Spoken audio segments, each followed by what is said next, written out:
ہمارے نوجوانوں اور ملت اسلامیہ کے مشائخ، السلام علیکم ورحمۃ اللہ وبرکاتہ۔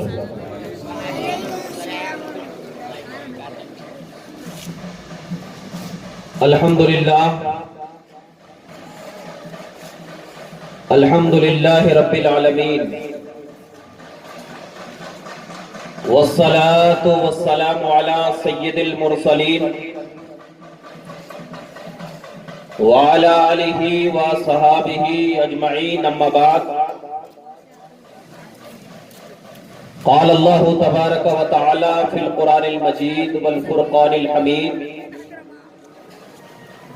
اعوذ باللہ من الشیطان الرجیم، بسم اللہ الرحمن الرحیم۔ تلک الرسل فضلنا بعضهم علی بعض، صدق اللہ مولانا العظیم، وبلغنا رسولہ النبی الامین المتین الکریم، ونحن علی ذلک لمن الشاہدین والشاکرین، والحمد للہ رب العالمین۔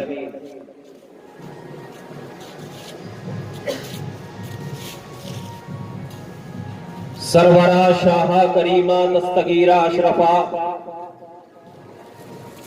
سرورہ شاہا کریمہ دستگیرہ اشرفا، حرمت روح پیمبر یک نظر کن سوئے ماں، اے اشرف زمانہ زمانہ مدد نما، درہائے بستراز کلید کرم کشا، سب سے اعلیٰ و اولا ہمارا نبی، سب سے بالا و والا ہمارا نبی، کون دیتا ہے دینے کو منہ چاہیے، دینے والا ہے سچا ہمارا نبی۔ بارگاہ رسالت میں ادب و احترام کے ساتھ آقائے نامدار، مدینے کے تاجدار، سید الابرار، مالک مختار، حضرت محمد مصطفیٰ صلی اللہ علیہ وسلم کی بارگاہ مقدسہ میں درود پاک کا ہدیہ نچھاور کریں، بابا سے بلند پڑھیں، اللہم صلی علی سیدنا و شفیعنا حبیبنا مولانا محمد وبارک وسلم، صلاۃ و سلاما علیک یا رسول اللہ، صلاۃ و سلاما علیک یا نبی اللہ صلی اللہ تعالی علیہ وسلم۔ حضرات گرامی، ہر سال الحمدللہ میلاد مصطفیٰ کی محفل سجائی جاتی ہے، اور ہم تمام لوگ اللہ کے فضل و کرم اور رسول پاک صلی اللہ علیہ وسلم کی نظر عنایت سے ہمیں بیٹھنے کا شرف بھی حاصل ہوتا ہے۔ دعا گو ہوں کہ اللہ تبارک و تعالی ہم تمام کے بیٹھنے کو قبول و مقبول فرمائے۔ بڑے خوش نصیب ہوتے ہیں وہ لوگ جسے اللہ چن لیتا ہے، بڑے خوش نصیب ہوتے ہیں۔ اب میں ابھی ایک بات ذہن میں آئی کہ اس کمیٹی کا نام ہے مصطفیٰ جان رحمت، اور آپ دیکھیں کہ کہیں پر بھی اگر سیرت کا جلسہ ہوتا ہے تو وہاں پر زیادہ تر ہمارے جلسوں میں لکھا رہتا ہے سیرت مصطفیٰ۔ یہ بات ذرا ذہن میں رکھیں، آپ بہت کم دیکھیں گے کہ سیرت النبی، ہمیشہ سیرت مصطفیٰ لکھا رہتا ہے۔ یہ بات میں دیکھ رہا تھا، ایک بات ذہن میں آئی اور بڑی پیاری بات ہے، آپ ذرا اس کے معنی پہ غور کریں گے نا تو مصطفیٰ کا معنی ہوتا ہے چنا ہوا۔ اب جب مصطفیٰ کا معنی ہوتا ہے چنا ہوا تو اب اس میں یہ بات بھی ہوگی کہ چنا کس نے؟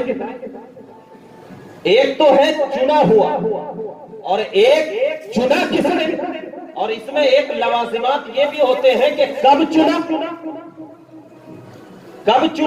اور کب تک کے لیے چنا۔ یہ چار باتیں ضرور پائی جاتی۔ ایک چنا ہوا، کس نے چنا، کب چنا، کب تک کے لیے چنا اور کس لیے چنا۔ اگر یہ 5 چیزوں پہ غور کر لیں گے تو یہ میلاد النبی کا جلسہ کامیاب ہو جائے گا۔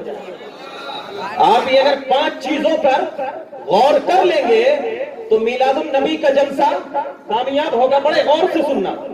اب جب نبی پاک صلی اللہ علیہ وسلم کی صفت ہے یہ مصطفیٰ، جس کا معنی ہے چنا ہوا. اب اگر ہم غور کرتے ہیں قرآن مجید کی آیت کریمہ کو دیکھتے ہیں تو یہ بات بالکل واضح طور پر آتی ہے کہ کسی مولوی نے نہیں چنا ہے، یا کسی عالم نے نہیں چنا، یا کسی مفکر و محدث نے نہیں چنا ہے، بلکہ اگر چنا تو ان اللہ اصطفیٰ، اللہ نے چنا. اب سوال ہوگا اے خدا کب چنا؟ اے خدا کب چنا؟ میں نبی کی بارگاہ میں بڑے ادب کے ساتھ پوچھوں گا یا رسول اللہ، آپ کو جب اللہ نے چنا ہے تو کب چنا؟ تو اللہ کے نبی کہیں گے کہ میرے نور کو اللہ نے اس وقت پیدا فرمایا جب آدم ماں ہی کی منزلیں طے کر رہے تھے. اس وقت نہ زمین تھی، نہ زمان، نہ فلک، نہ آسمان، کچھ نہیں. تب میرا نور، تب میرا نور. تو مطلب یہ ہوا کہ اللہ کے نبی کو اللہ نے جو چنا ہے وہ اس وقت چنا ہے نہ زمین تھی، نہ زمان، نہ فلک، نہ شجر، نہ حجر، کچھ نہیں تھا، صرف ذات تھی، صرف ذات تھی. اب امام راضی سے سوال کرتے ہیں، امام راضی آپ کے در پر یہ ادنا غلام قربان ہے، ذرا یہ بتا کے چلے کہ کس لیے چنا؟ تو امام راضی نے فرمایا کہ اللہ تبارک و تعالیٰ نے جو اپنے نبی کو اس لیے چنا ہے تاکہ اپنے نبی کا جلوہ دیکھے، حسن و جمال کا دیدار کرے. اور اللہ نے اپنے نبی کے جلوے کو 70,000 پردے میں رکھا اور دنیا کو بتایا کہ اے دنیا والوں، میں اپنے نبی کو مکے کی سرزمین پہ جو بھیج رہا ہوں، میں نے سارے جلوے نہیں کھولے ہیں. اگر میں سارے جلوے کو کھول دیتا تو تم لوگ ان کی جمالیت کو برداشت نہ کر سکتے. ارے میں نے تو اپنے نبی کو صرف اپنے لیے پیدا کیا ہے. میں نے تمہیں مکہ کی سرزمین پر صرف ایک جلوہ دے کر بھیجا ہے تاکہ تم نورانیت مصطفیٰ میں گل ہوتے رہو. تو کس لیے چنا؟ جلوہ رسول، جمال رسول. اب کب تک کے لیے چنا؟ تو جب تک ذات مصطفیٰ تب تک کے لیے چنا. اب ذات مصطفیٰ کب تک کے لیے ہے؟ حدیث میں ملتا ہے، حدیث میں ملتا ہے کہ نبی پاک صلی اللہ علیہ وسلم قیامت میں بھی شفاعت فرمائیں گے. ہمارا عقیدہ ہے نا عقیدہ؟ شفاعت فرمائیں گے. مطلب ابھی دنیا بنی نہیں تب چن لیا، دنیا بنی نہیں تب چن لیا، دنیا میں بھیجا، دنیا میں بھیجا، جمال مصطفیٰ کا دیدار ہو، قبر میں جمال مصطفیٰ کا دیدار ہو، حشر میں جمال مصطفیٰ کا دیدار ہو. یہی تو ہے نا. تو مطلب یہ ہے کہ اینڈنگ دنیا ہو جائے گی لیکن اللہ کا چننا کبھی کم نہیں. تو یہ مصطفیٰ نام رکھ کے بتا دیا ہے کہ اللہ نے جس نبی کو چنا ہے اسی نبی کی سیرت بیان کرو، اسی نبی کی. جیسے ایک بات ہوتی ہے، ایک بات ذہن میں رکھیں، ایک بات بتاتا ہوں. اگر آپ کہیں گے سیرت النبی تو کیا مطلب ہوگا؟ نبی کی بات ہوگی. اگر کوئی کہے گا سیرت الحیوان تو اس میں آپ خود سمجھ میں آ جائیں گے کہ اس میں جانوروں کی سیرت بیان کی جائے گی. اگر کوئی کہے گا سیرت الانسان تو اس میں خود سمجھ میں آ جائے گی کہ سیرت انسان کی بیان کی جائے گی. ایسے ہی اگر کہے گا کہ سیرت الصدیق تو اس میں حضرت ابوبکر صدیق کی سیرت ہوگی. سیرت الشہید مطلب آپ جس کی سیرت کی طرف نسبت کر دو تو دوسرے لفظ سے یہ معلوم ہو جائے گا کہ اس میں اسی کی سیرت ہوگی، اس میں کیا ہو؟ اسی کی سیرت ہو. اب ایک ایگزامپل دیتا ہوں. اگر ایک شخص ہے یاسین آئے، اب وہ شروع سے اگر وہ پڑھ رہا ہے تو اس میں LKG بھی ہے، UKG بھی ہے، 10ویں بھی ہے، گریجویٹ بھی کیا، اس کے بعد انجینئرنگ کیا، اور اگر ڈاکٹر بن گیا MD بھی ہو جائے گا، MBBS بھی ہو جائے گا. اگر وہ میرے پاس آئے گا یا کسی کے پاس آئے گا تو ہم اس کی تعریف کس کے ذریعے کریں گے؟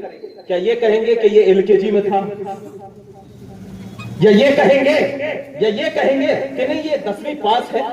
نہیں کہیں گے، حالانکہ بات صحیح ہے، مگر اگر آپ کہیں گے کہ یہ LKG میں تھا یا 10ویں پاس ہے تو کہے گا بات تو صحیح ہے لیکن دل میں کچھ نہ کچھ بغض ہے، دل میں کچھ نہ کچھ بغض ہے، تبھی تو یہ کہہ رہا ہے 10ویں پاک کے ذریعے ان کی سیرت بیان کی جا رہی ہے، 10ویں پاس کے ذریعے کی جا رہی ہے۔ کوئی کہہ رہا ہے نہیں یہ LKG میں تھا، بات صحیح ہے LKG میں تھا، LKG پڑھا ہے، 10ویں بھی پڑھا ہے، میٹرک بھی کیا ہے، اس نے گریجویٹ بھی کیا ہے، لیکن وہ ابھی اگر ان کی جو بات ہے آپ یہی کہیں گے نا جو سب سے بڑا مقام ہے اس کا MBBS کا، آپ اس کے ذریعے اس کی تعریف کہیں گے تب تو کہیں گے کہ نہیں بھائی اس سے محبت ہے، اس سے کیا ہے؟ محبت ہے۔ اب ذرا بتاؤ، میں ان لوگوں کو جو سیرت النبی کا جلسہ کرتے ہیں میں ان سے سوال کرتا ہوں کہ تم لوگ جو اپنے نبی کی سیرت بیان کرتے ہو کیا کہتے ہیں؟ نبی کھاتے ایسا تھے، نبی چلتے ایسا تھے، نبی کی ازدواجی زندگی ایسا تھی، نبی چلتے ایسا تھے، نبی یہ تھے۔ ارے میں کہوں گا یہ تو ایک عام انسان کی سیرت ہے، کھانا عام انسان، چلنا عام انسان کی سیرت، دیکھنا عام انسان کی سیرت، ازدواجی زندگی بیان کرنا عام انسان کی سیرت، یہ نبی کی سیرت کہاں ہوئی؟ نبی کی سیرت کہاں ہوئی؟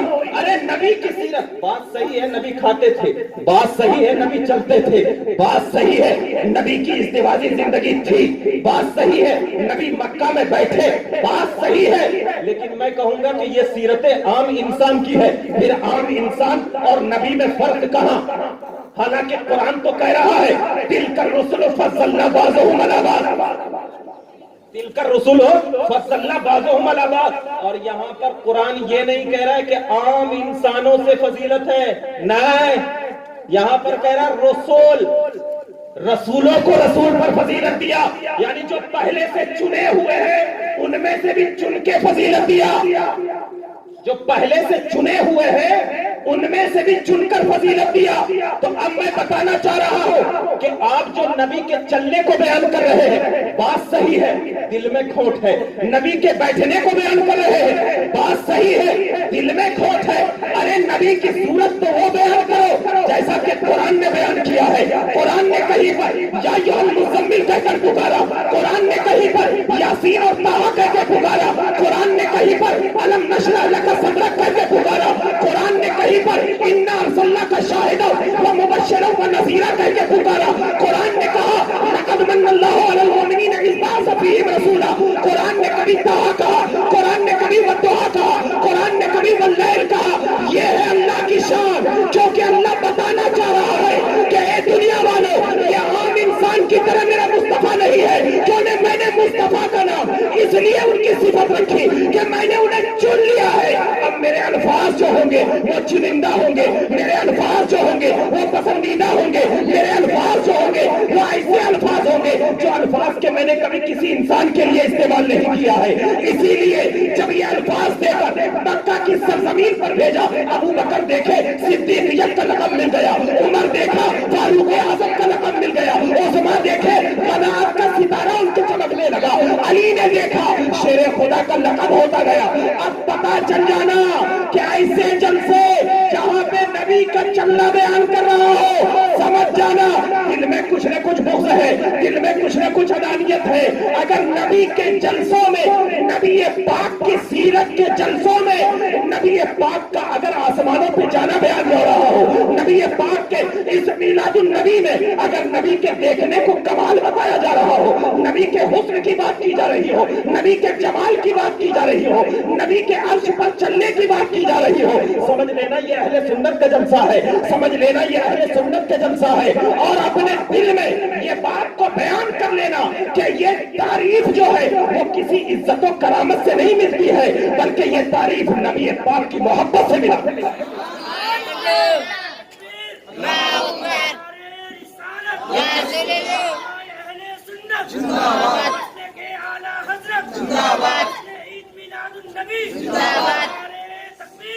اور ایک بات عرض کر دو، تلک الرسل، ذرا دیکھنا اسی پہ دیکھنا، تلک الرسل، یہ وہ رسول کی جماعتیں ہیں جن کو ہم نے بعض پر فضیلت دیا.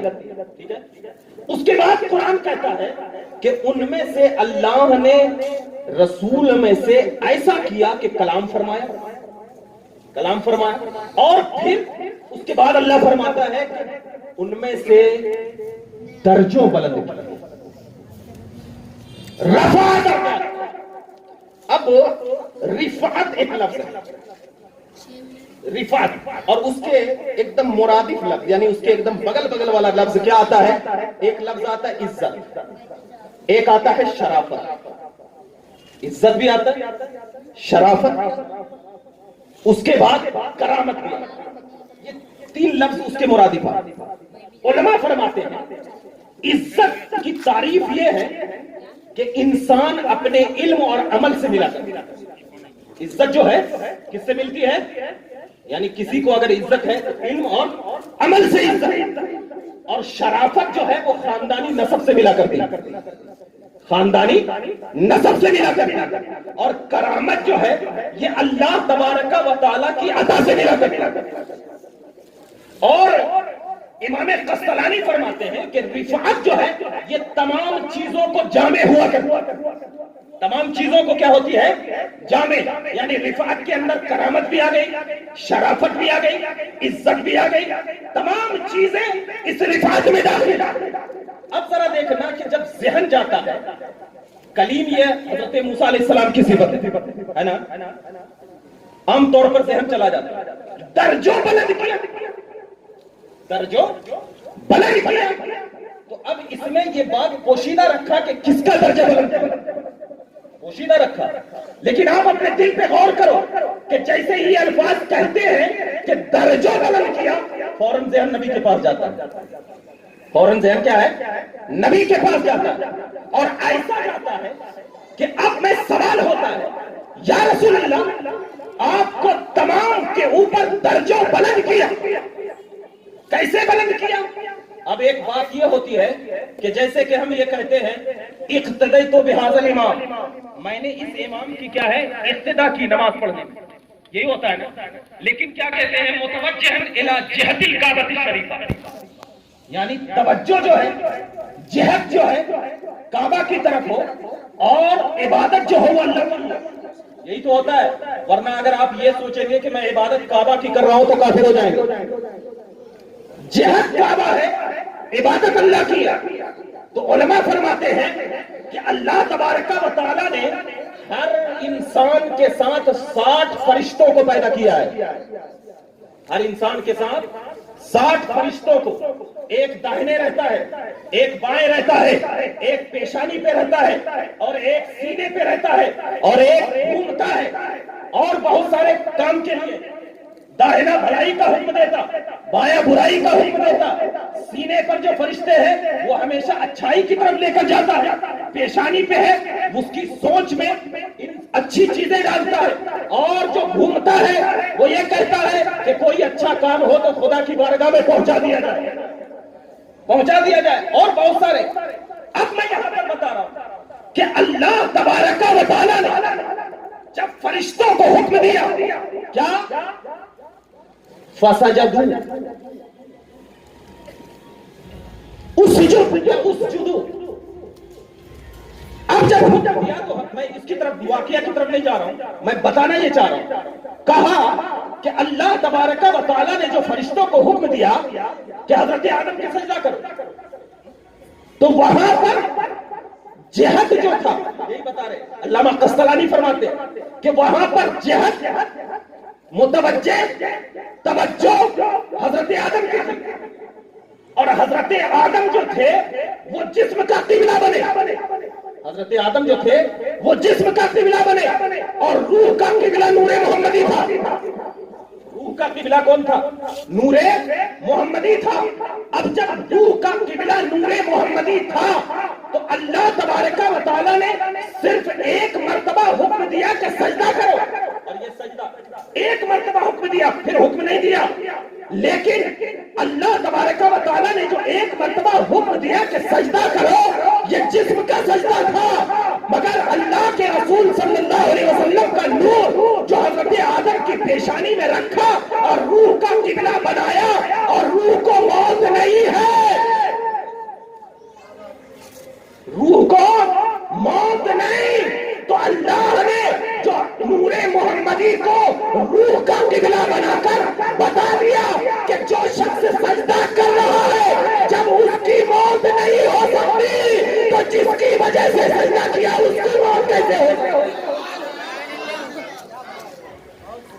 کیسے ہو سکتی ہے؟ نبی کو مردہ کہنے والوں ذرا دیکھ، جس کی وجہ سے روح کو تقویت ملی، اللہ نے زندگی دے دی، زندگی دے دی۔ آتے ہیں لوگ سوال کرنے، فلاں یہ ہے فلاں، ارے پلٹا کے سوال تم کیوں نہیں کرتے یار؟ تم کیوں نہیں کرتے؟ کیوں نہیں منانا؟ ذرا دلیل دے، کیوں نہیں منانا؟ ذرا دلیل دے۔ مگر ہمارے نوجوان کیا ہے، ذرا سا کچھ ہوتے، مفتی صاحب السلام علیکم، فلاں آدمی سوال کر، یہ کیا بات؟ یہ کیا بات؟ آج میلاد النبی میں بیٹھے ہو، کس لیے بیٹھے ہو؟ 40 سال تک رویا تھا ابلیس، نبی کی ولادت ہوئی تھی، 40 سال تک رویا تھا۔ اب سمجھنا جو نبی کی ولادت میں رو رہا ہے، سمجھنا کام سے خاندان کا ہے۔ جو 40 سال تک روا، عمر بھی 40 نہیں رہتی، رونا شروع کر دیتے۔ ایک ربیع الاول سے لے کے 12 ربیع الاول تک ہر سال کا یہی ٹنٹا ہے۔ کیا میلاد منائے تھے نبی؟ صحابہ نے منایا، فلاں نے منایا۔ جب ان کے گھر میں بچہ پیدا ہوتا ہے تو ان سے جا کے پوچھنا، تو اپنے بچے کا برتھ ڈے مناتا؟ نبی نے منایا تھا؟ نہیں منایا تھا۔ حضرت سفیان ثوری فرماتے ہیں 70,000 پہاڑ کے برابر اگر میرے پاس سونا ہو جائے تو نبی کے میلاد پہ خرچ کر دوں، نبی کے میلاد پہ خرچ کر دو، کیونکہ ان کو معلوم تھا کہ عظمت مصطفیٰ کس چیز کا نام ہے۔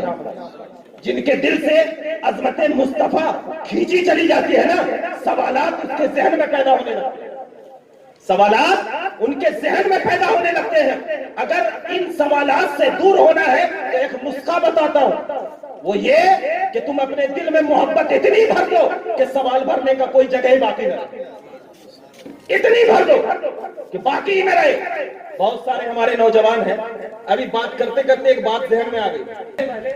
جو ہمارے شاگرد جناب یاسین صاحب ہیں، وہ ہمارے مدرسے توحید سینٹر پہ آئے، کہا کہ ایک شخص ہے جو مناظرہ کرنا چاہتا ہے علم غیب پہ۔ میں نے کہا ٹھیک ہے بلا لو۔ ان کے بڑے بڑوں نے نہیں کیا، جرجس انصاری جب برقع پہن کے بھاگا تو یہ کون سے کھیت کا مولی، یہ کون سے کھیت کا مولی ہے، ذرا بلا لو۔ میں بولا ٹھیک ہے۔ جب دوسرے دن آئی، فون کیا میرے سامنے بیٹھ کر، تو وہ بہانہ شروع کر دیا۔ میں بولا لگتا ہے کہ کچھ گڑبڑ ہے، جاؤ یار آپ ہی چلے جاؤ، میری کیا ضرورت ہے، جب میری ضرورت پڑے گی تو میں آ جاؤں گا، کتنا دور۔ مگر جب وہاں گیا تو میں بتانا چاہ رہا ہوں، یہاں پر یہ بات بتا کر کے ایک درس دینا چاہ رہا ہوں۔ جب وہ گئے تو معلوم چلا کہ کھودا پہاڑ نکلا چوہا۔ اس کو وضو کرنے کا طریقہ بھی نہیں معلوم، وضو کیسے کرتے ہیں نا یہ نہیں معلوم۔ ہاں اتنا معلوم ہے نبی کو علم غیب نہیں۔ دیکھو ان کی علمی صلاحیتیں۔ اب ہمارے نوجوان کو سوال کرتے ہیں نا، فوراً نوجوان آتے ہیں، حضرت یہ ان سے پلٹا کے کرنا، تجھے یہ سوال کر رہا ہے بتا کس نے بتایا، کس نے لکھا ہے، کہاں سے یہ سوال آئے؟ پہلے تو فرض کو جانتا، وضو کیسے کرتے ہیں اس کو معلوم، وضو کی سنتیں معلوم، وضو کے فرائض معلوم۔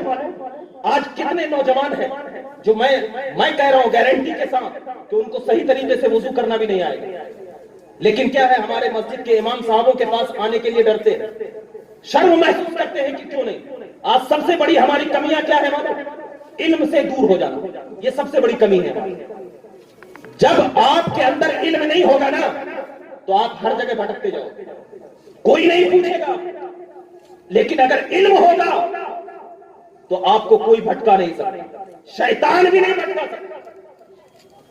لیکن صرف علم نہیں ہونا، علم کے ساتھ ساتھ مشائخ کا نسبت بھی ہونا ضروری ہے، سمجھے؟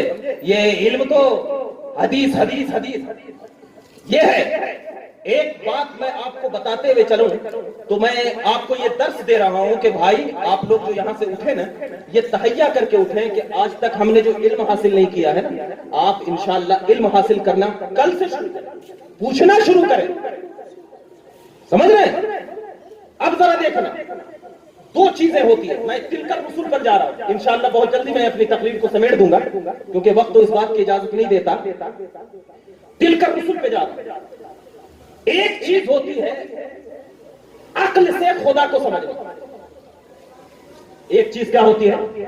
عقل سے خدا کو سمجھنا، اور ایک چیز ہوتی ہے مصطفیٰ کی بولی سے خدا کو سمجھ رہے ہیں؟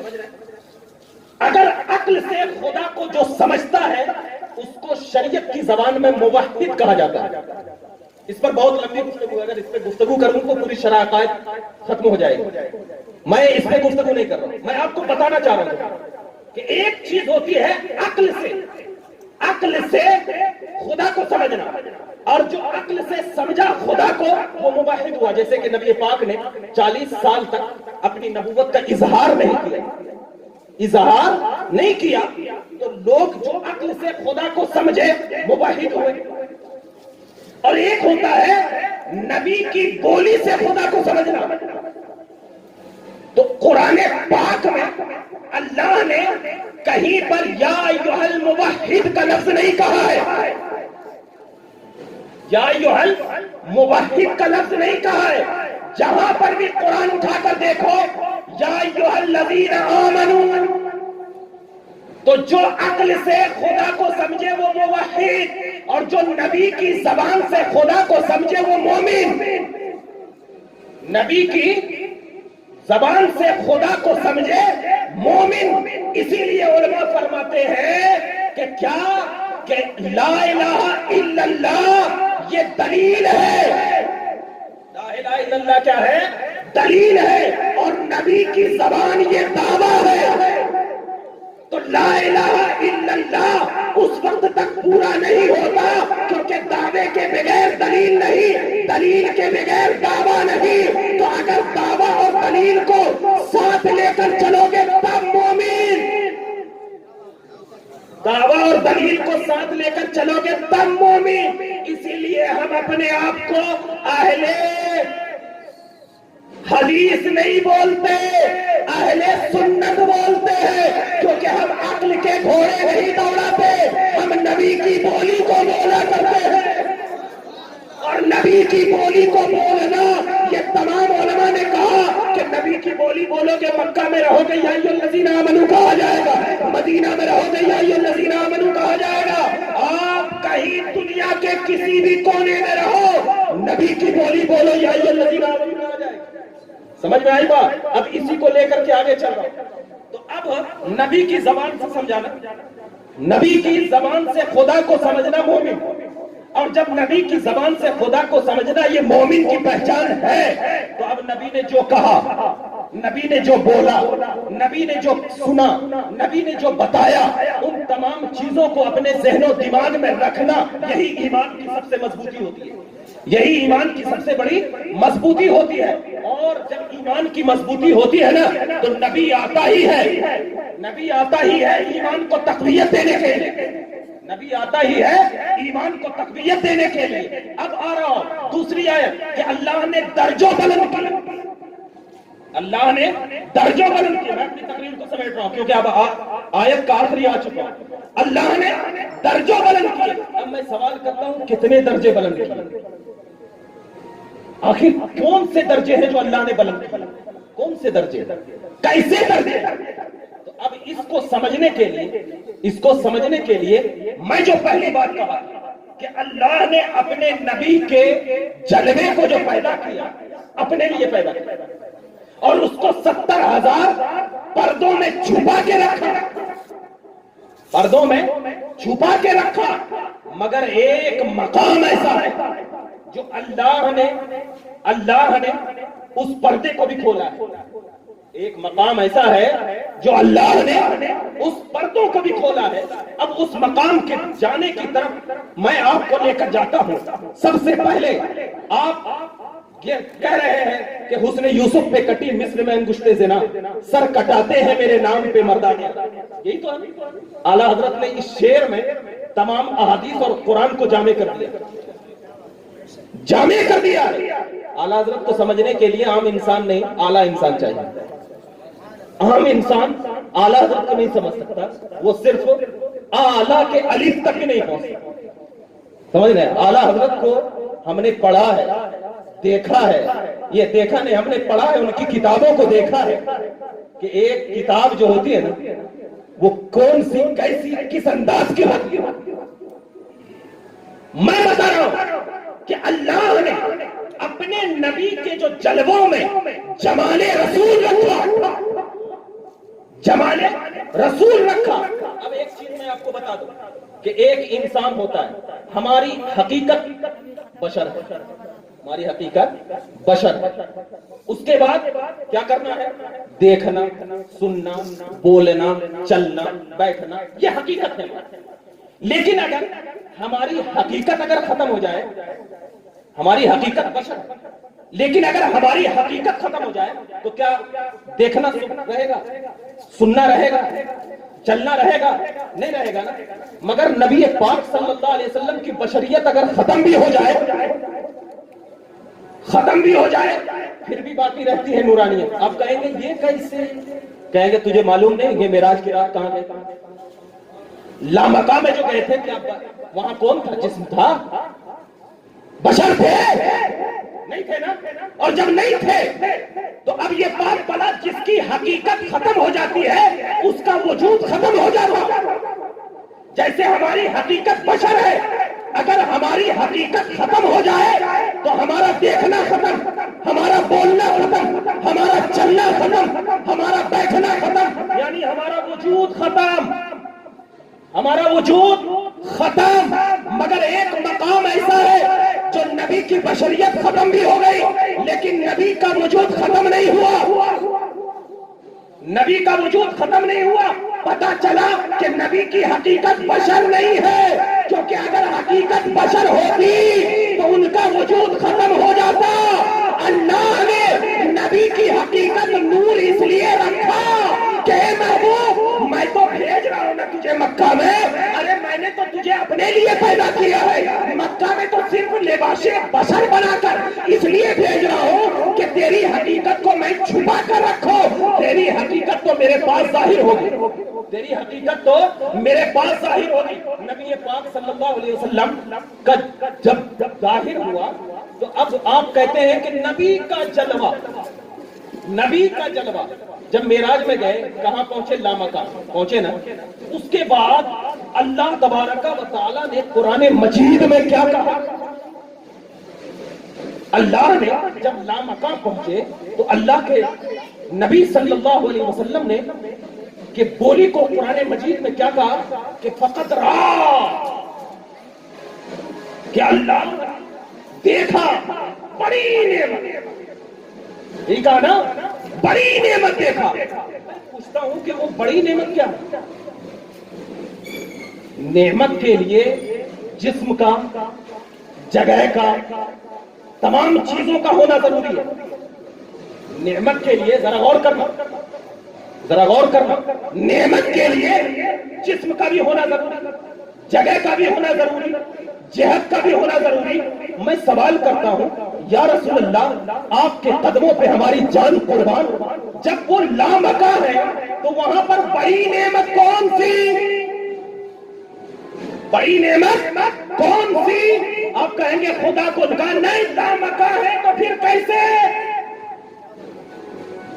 تو میں یہاں پر سوال کا جواب میں نہیں امام راضی کے طرف جا کے پوچھتا ہوں، امام راضی ذرا بتا کہ آخر بڑی نعمت کون سی دیکھی؟ تو امام راضی نے فرمایا کہ اللہ نے جو 70 جلووں میں چھپا کے رکھا تھا اس لامکہ میں کھول دیا اور کہا اے محمد اب یہ تو 70 جلوے کو دیکھ لے، کہ خود محمد عربی نے اس لامکہ میں اپنے 70 جلووں کی حقیقت کو جب دیکھا تو اللہ تبارک و تعالیٰ کے نبی نے جب اپنے جلووں کو دیکھ لیا تو دنیا والوں کو بتا دیا کہ حقیقت محمدی کو اگر کوئی جان سکتا ہے تو وہ خود رسول جان سکتا ہے، کوئی نہیں۔ تو اب تم کہتے ہو نبی ایسے ہیں، نبی ویسے ہیں، نبی فلاں ہے، نبی ایسے ہیں، ارے تو حقیقت کو جانتا کہاں ہے سوائے مصطفیٰ کی؟ ان کی حقیقت کو کون جانتا؟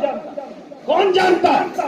کوئی نہیں۔ تو نبی کی بولی پر بہت ساری کتابیں لکھی جا چکی ہیں، عظمت مصطفیٰ پہ بہت آتے ہیں، میلاد منانا کہاں ہے، عید کہنا کہاں ہے، اور کیسے کیسے سوال کرتے ہیں بھائی اگر عید تم کہتے ہو تو عید میں نماز ہوتی، کیا اس میں نماز ہوتی؟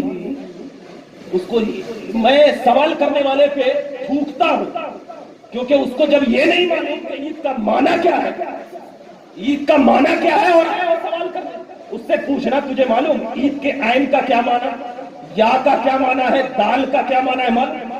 تو پہلے اس کا ڈیفینیشن بتا دے، حروف تہجی کتنے، اور تو آیا عید کا پوچھنے والے۔ قرآن کہہ رہا ہے عیدن لأولنا وآخرنا، دسترخوان جیسی چھوٹی نعمت کا نزول ہو تو کہے کہ ہم اگلوں کے لیے بھی عید، پچھلوں کے لیے بھی عید، اور وہ ایسی نعمت جو ختم ہو گئی، وہ ایسی نعمت جو ختم ہو گئی، تو ختم ہونے والی کے لیے پچھلے اور اگلے کے لیے بھی عید، جو نعمت ہمیشہ باقی رہنے والی ہو اس کو عید کیوں نہیں منایا جائے؟ کیوں نہیں منایا جائے؟ ہم ہر سال جلسے کرتے ہیں، بات سمیٹ رہا ہوں، ہر سال جلسے کرتے ہیں، ذرا آپ اپنے دل پر غور کر کے بتاؤ کہ اس جلسے سے آپ کو کیا فائدہ ہوتا ہے؟ کیا فائدہ ہوتا ہے؟ سال مرتبہ میں کمیٹی کو بھی بڑے ادب کے ساتھ عرض کر رہا ہوں، مصطفیٰ جان رحمت کی کمیٹی ہے، سال میں ایک جلسے کرتی ہے۔ ذرا بتائیں کہ کمیٹی کے جتنے بھی ممبران ہیں، کبھی آپ نے انہوں نے ایک ساتھ مل کر کے تبلیغ دین کی طرف رغبت دلائی کہ ہم فلاں گھر میں آج جائیں گے، ان کو دین سکھائیں گے، یا فلاں لوگوں کو بلا کر کے اپنی مسجدوں میں درس دیں گے؟ کبھی آپ نے سکھایا؟ صرف جلسے کر لینے سے انسان کامیاب نہیں ہوتا۔ آج ضرورت ہے مسلمانوں اپنے آپ میں جھانک کر دیکھنے کی۔ آج تو میں بڑے اس سے دل آزاری سے یہ بات کہہ رہا ہوں کہ آج ہمارے نوجوانوں کی زبان پر صرف فتویٰ نویسی ہے۔ کوئی اگر ویڈیو کر رہا ہے فاسق ہو گیا، کوئی اگر یہ لے رہا ہے مشرک ہو گیا، کوئی اگر فلاں کر دیا یہ اعلیٰ حضرت کے مسلک کے خلاف جا رہا ہے، یہ تو پکا کافر ہے۔ ارے یہ کہاں ہے؟ آپ کو کس نے حق دیا؟ اس میں پڑھنے کا حق کس نے دیا ہے؟ ہر ایک کی اپنے اپنے دلائل کی بنیاد پر علماء کرام موجود ہیں، آپ ان سے رابطہ کریں، ان سے رابطہ کریں۔ آج کل کی میں ایک محفل میں تھا، ایک بچہ جس کو الف با بھی نہیں آتا ہوگا ناک خواہ ہو گیا، اب وہ ناک کی ویڈیو بنا، گانے نہیں حرام ہے۔ اب اگر وہاں پر اس کو میں بلا کر کے ڈانٹنا شروع کرتا، میں بڑے ادب کے ساتھ ان لوگوں کی تعظیم کرتا ہوں جو ویڈیو کے خلاف ان کا فتویٰ ہے، بڑے ادب کے ساتھ، لیکن ان کی بھی تعظیم کرتا ہوں جو ویڈیو کے جواز میں فتویٰ۔ ہمیں رحمت کا سہارا لیتے ہوئے چلنا۔ اگر آپ صرف حرف آخر ہی کہہ دیں گے تو میں حضور اعلیٰ حضرت عظیم البرکت رضی اللہ تعالیٰ عنہ کی ذات پہ بڑے ادب کے ساتھ سوال کروں گا، یا سیدی آپ نے اذان ثانی کو مسجد کے باہر جو حکم دیا ہے کرنے کا، ان سے پہلے جتنے بھی علماء کرام ہیں، آپ اٹھا کر دیکھو فتاوی عالمگیری، اٹھا کر دیکھیے فتاوی شامی، در مختار، ان تمام میں یہ بات لکھی ہوئی ہے کہ اذان ثانی مسجد کے اندر بھی ہو سکتی ہو۔ اعلیٰ حضرت نے ان کے خلاف فتویٰ دیا، کیا کسی علماء نے کہا کہ آپ اپنے بزرگوں کے خلاف آپ نے فتویٰ دیا؟ کیا بات ہے؟ سب نے تصریح کی۔ کیوں؟ یہ مسائل کا اختلاف عقائد میں جوڑ کر کسی کو فاسق و مشرک نہ بناؤ۔ پینٹ شرٹ کا مسئلہ ہے، آج سب لوگ پہن رہے ہیں، ذرا پڑھا ہے آپ نے اعلیٰ حضرت کا فتویٰ؟ پڑھا ہے؟ کون آپ کو حق دیتا ہے کہ ان کے اوپر فتوے لگاؤ؟ کیا ہمارے مفتیان کرام موجود نہیں؟ کیا ہمارے علماء موجود نہیں؟ ان سے رابطہ نہ کریں؟ آپ خود علماء بن جا رہے ہیں، مفتی بن جا رہے ہیں، تو آج ہم ہلاکت کی طرف نہیں جائیں گے تو کسے؟ کیونکہ جو قوم اپنے عالموں کو پیچھے چھوڑ کر خود آگے بڑھنا چاہتی ہے وہ قوم کبھی کامیاب نہیں، کبھی کامیاب نہیں۔ اگر کامیابی چاہتے ہو تو عالموں کا دامن پکڑ کر چلو، ان کی تعظیم کرو، ہاں جو عقیدے میں گڑبڑ ہے اسے لات مار کر نکالو، عقیدے میں سمجھوتا نہیں کر سکتے۔ ذرا بتاؤ حضور تاج الشریعہ علیہ رحمت و رضوان نے کیا حضور مدنی میاں پر کبھی فتوی فسق لگایا؟ ان کو برا بھلا کہا؟ جن کے ہم تمام عزت و احترام کرتے ہیں، کم سے کم ان کی اطاعت تو کرو۔ اور اطاعت جو ہوتی ہے، ذہن میں رکھنا، بات آ گئی تو میں بتا دوں، اطاعت جو ہوتی ہے وہ تین طریقے کی ہوتی ہے۔ ایک یا تو اطاعت جو ہوتی ہے لالچ میں ہوتی ہے، جیسے اب آئے بھائی حاجی صاحب آئیے 500 روپے دوں گا, ہاں ٹھیک ہے چلے. یہ لالچ میں اطاعت ہے.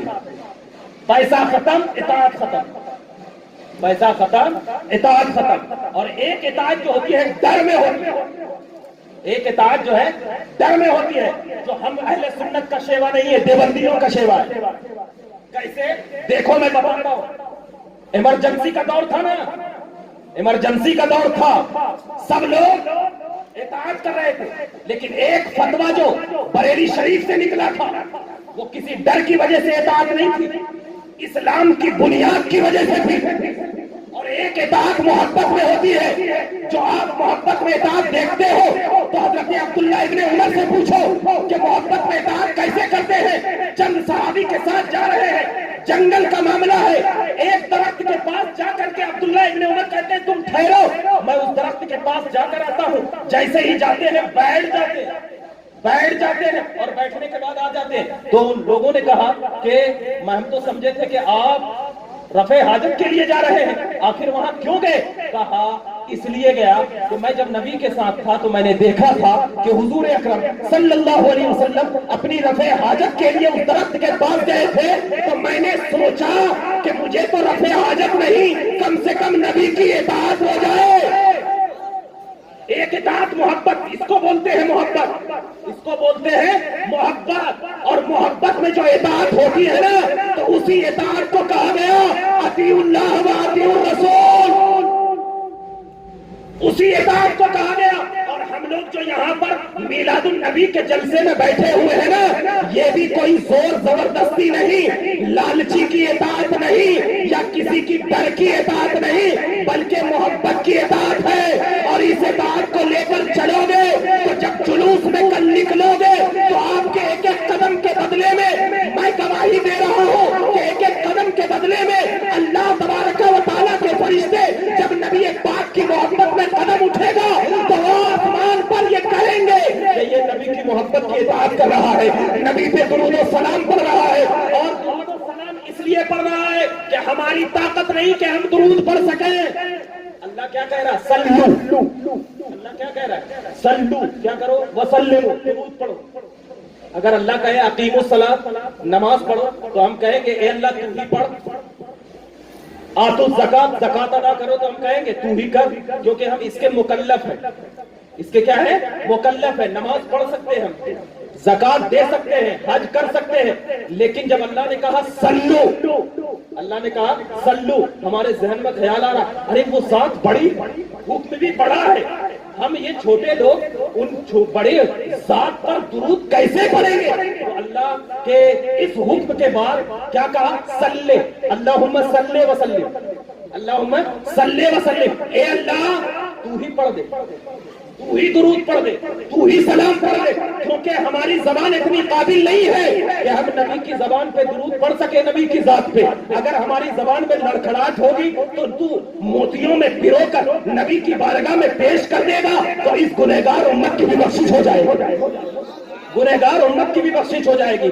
پتا کیا چلا مسئلہ کہ نبی کی عزت و کرامت جو ہوتی ہے, یہ نبی کی جو شان ہوتی ہے, نبی کی جو عظمت ہوتی ہے. میں آخری بات کہہ کر آپ سے رخصت ہو جاؤں گا, کیونکہ دین اسلام پر عمل کرنا اور دین اسلام کی بڑائی ظاہر کرنا اور دین اسلام کو اپنے سینوں میں بسا کر چلنا, یہ ہمارے اور آپ کے تمام لوگوں کی یہ پہچان ہے, عزت و احترام ہے.